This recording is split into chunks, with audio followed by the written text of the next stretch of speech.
service agency. Our office is here in Dothan, over on the circle between the Farm Center and the South Side Pizza Hut, I guess is the best way to kind of explain where we are. We administer a lot of the federal farm programs that are contained in the Farm Bill. We also do some farm loan work. Our farm loan team is located over in Coffee County, though, but we can try to answer some basic questions that you might have there at the office. If you got a little more detailed questions about our farm loans, you'd probably have to contact the folks in Coffee County, because that's what those folks work with on a daily basis. Right now, as far as what we got going on in the office, today is our last day to sign up for our NAP insurance. That's the insurance that would offer some sort of protection and coverage for various fruits and vegetables or pasture and hayland that you might have. So if you think you might be interested in that, I'll be around this morning. Just come see me, talk to me about that, and I'll try to answer your questions the best we can about that. But today is the last day, and you would need to talk with or sign up in the county office where your farm is located. As I mentioned also, we have some farm loan programs. There's one that might be suited to a lot of folks here today. It's a new program called the micro loan program. There's a $35,000 lending limit on it, but the paperwork requirements are a lot less than our typical guaranteed or our direct operating and ownership loans are. So, like I mentioned earlier, all of our farm loan stuff is run through the Coffee County office. But if you're interested in that, let me know. And or if you're interested in maybe a loan of a larger amount, I can try to talk to you a little bit about that and get you the information. Get in contact with the folks at Coffee County. For those who have base acres on their farm, our direct and countercyclical program sign up is going on right now. It started on last week, and it runs through, I believe, June 30th. So anytime you want to come in and sign up to that, that's an annual sign up. We got the Farm Bill got extended, so the program got extended as well. I can't stand here and say for certain that we'll be able to actually pay these contracts, but I do know that if you don't sign up, we won't be able to pay them, period. So we're still kind of in limbo right now with the budget situation, so we don't really know exactly what's going to happen. There's a couple of different proposals in the House and Senate right now, or the Senate especially for the Farm Bill. So we may see something different with the Farm Bill that may be retroactively put in place for the beginning of the year. So, but right now we can sign up for the DCP program as well. And if any of y'all are currently farming or have farmed in the past, you might want to check with your office on the disaster sign up, the crop disaster program sign up. We're working on the 2011 crop year right now on the sign up for it. And that sign up is still ongoing. As far as anything else going on in the office right now, we're kind of limited on what we can do, but those are some of the programs we've got going on that are available. It might offer some assistance. So if you're interested in any of that, I've got some information on the back table back here next to the landmark park display. Or if you want to just see me, I'll be around to try to answer any questions you may have. Thank you.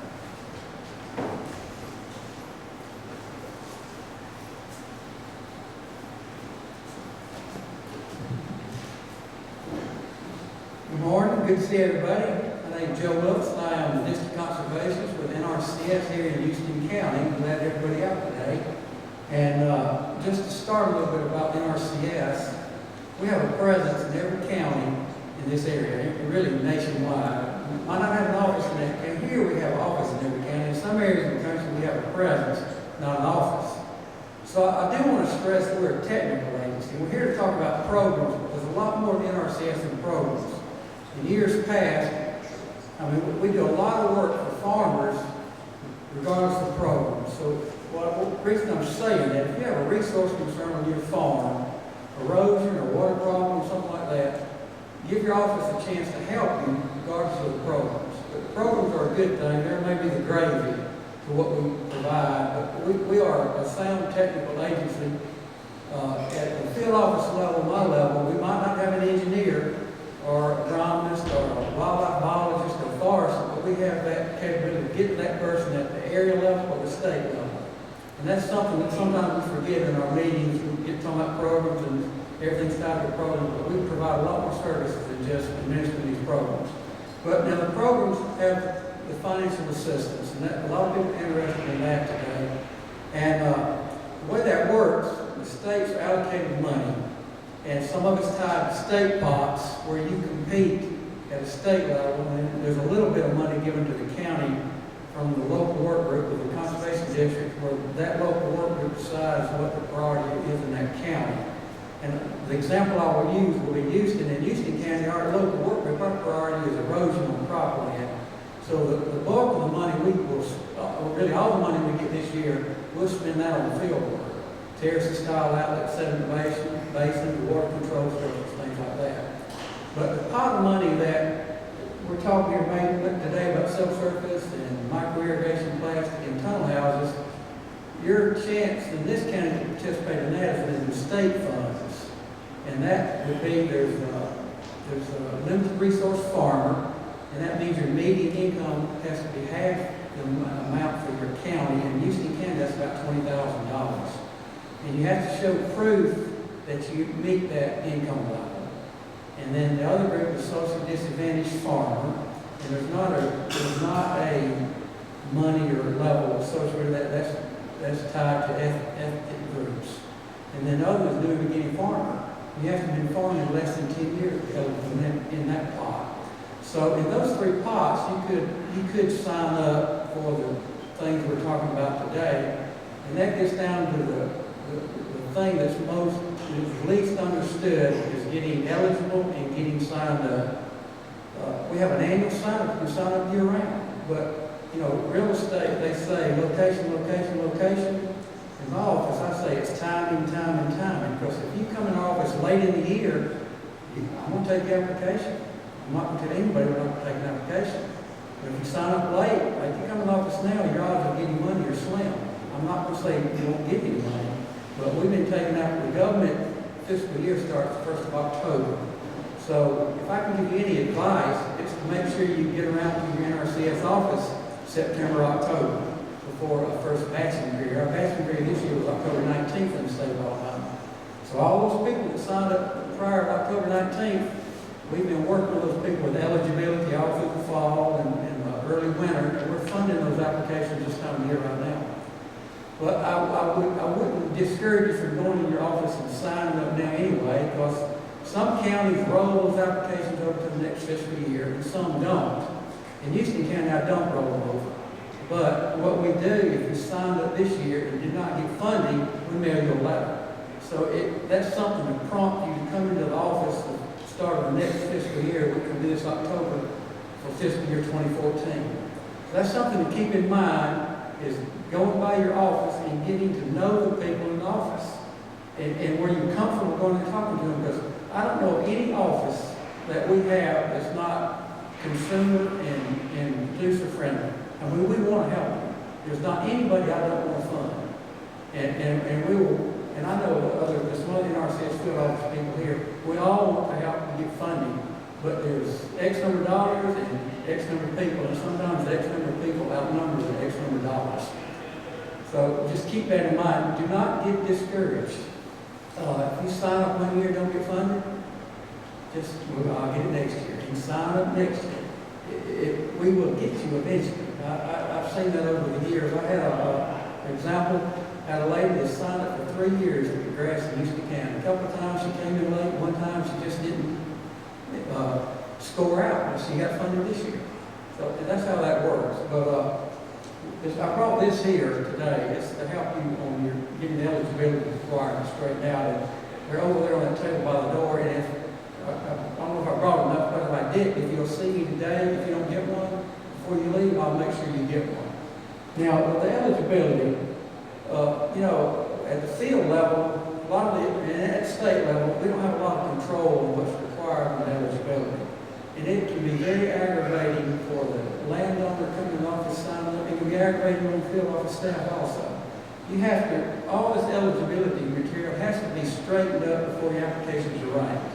So I would take the time and ask the people in the field office, what do I need to get in here to minimize my trips to this office?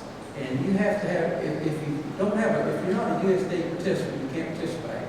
So your first step is going into Aaron's office or some other FSA office and taking your deeds and getting the farm number. And that makes you a USDA participant. Once you're a USDA participant, then you have to get in your eligibility. There's some forms you have to sign annually every year. You have to bring the NRCS your checking information, your vendor information, and you say, well, why is that important? Well, you have to have it for your contract's right. Whether you're funded or not, when you're ranking, you have to have the information. And what that works, you just bring it, we put it in our system, and it goes, everything we pay is electronic transfer. So all that stuff, the ownership of the land has to be, if you don't own the land, you have to have a deed. So we have to establish ownership, or we have to have a copy of the deed. We have to have your vendor information.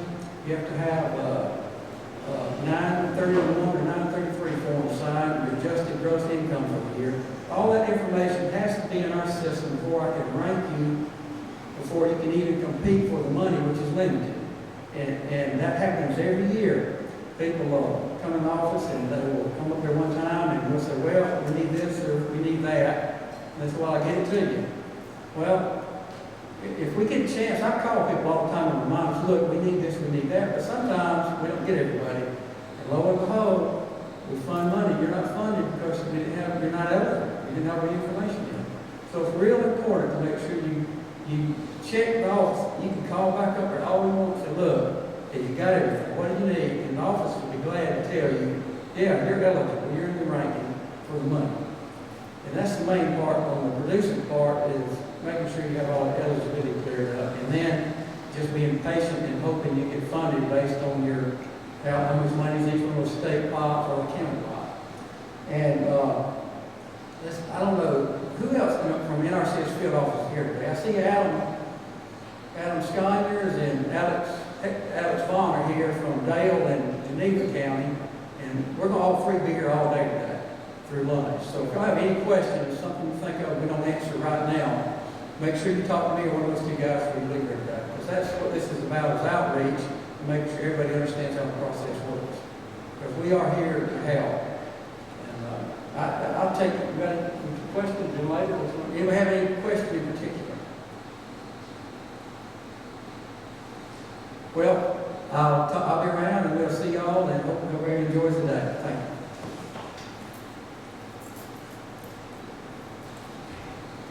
Thank you, Joe and Aaron. We appreciate you coming and explaining those things. You know, opportunity is always there, but if you're not willing to investigate, then you can miss out.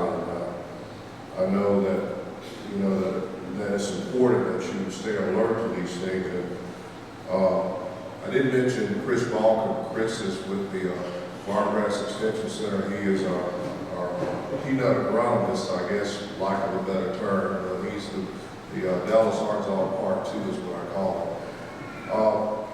it. I did want to mention two things in regard to, first of all, let me mention this. The Sun South, Mr. William Holloman, or yet William, he brought the tractor out, and I believe we also had a tractor from Wiregrass International. I don't know who that person is, are you in the audience? We do want to say thank you. These gentlemen have been, or these companies have been very helpful in terms of bringing things out, and not only this, but other events as well, and we certainly appreciate that. The one thing I wanted to highlight, I guess, the extension, you know, this time of the year we have people wanting to know varieties and those type of things, and our offices do have that information. Neil Kelly, being a regional agent and works primarily in commercial fruit and vegetable production, he can offer any assistance, or if we can, he can offer you assistance as well. The other thing is pretty critical, that's soil testing, and we probably don't talk enough about soil testing, especially with the cost of growing things and fertilizers. You have to really consider that, especially we recommend every 3 years. So make sure you're getting things tested, because that obviously affects production. And you know,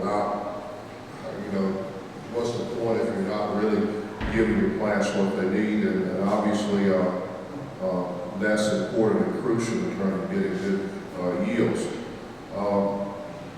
The other thing I wanted to mention, Brad Bruce, is he here?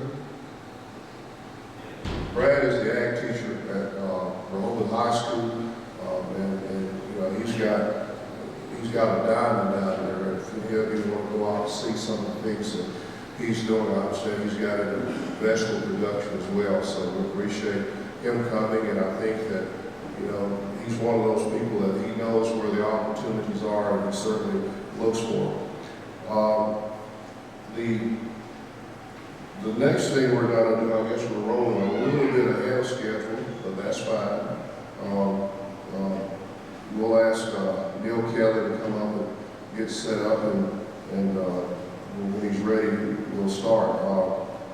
Commercial vegetable growers permits. If you are growing vegetables for sale, you need to go by one of the extension offices and get your permits, so you can have that, and you do have to have your tag number, and I believe your farm number as well. But we need you, if you're going to do that, and that thing has to be renewed every year, so make sure you do that.